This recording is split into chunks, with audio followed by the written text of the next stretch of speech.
by a Jewish community and is asked in different ways to sort of adopt the mantle of a Jewish writer, you know, I think it emerges as something that's important to him, even if what that importance mostly means is that he refuses to accept a definition of Jewish or of Jewish writer that excludes him, just as he refuses to sort of be defined by it.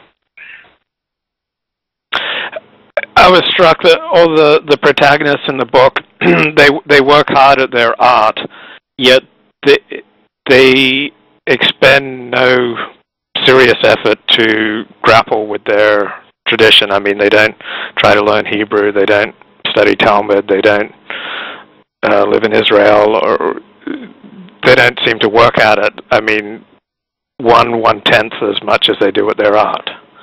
Yeah, I think that's absolutely true.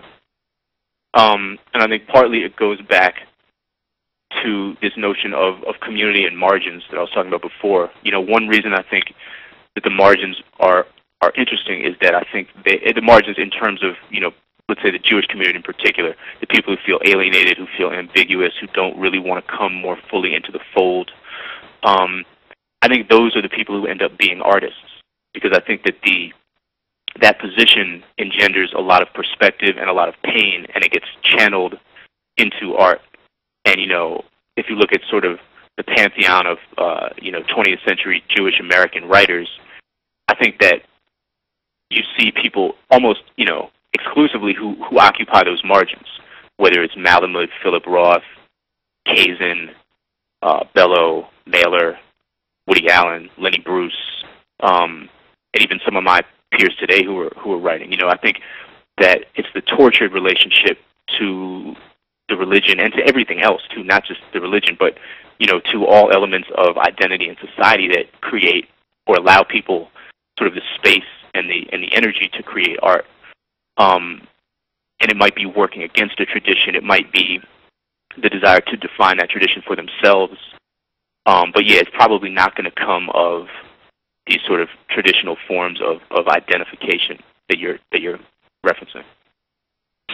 Now, I'm an Orthodox Jew, so when I read your book, I see it as the end of secular Jews, in that people, those Jews who aren't willing to expend substantial effort in some aspect of the Jewish tradition, such as Hebrew or Yiddish or Israel or Talmud or Jewish history or whatever, are doomed to be flushed down the toilet of Jewish history.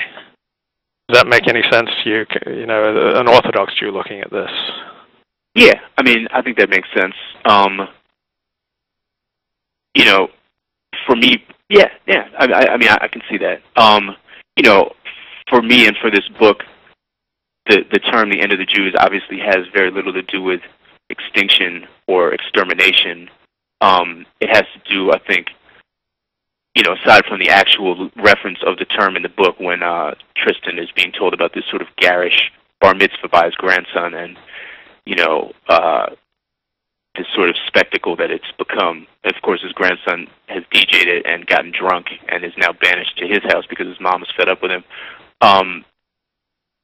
I think, for me, what it means in the book, aside from being a sort of you know, term with different resonances for each generation, and a term that seems as much a part of Jewishness as anything, this sort of forecasting of the end and this anxiety about an end. To me, it's really more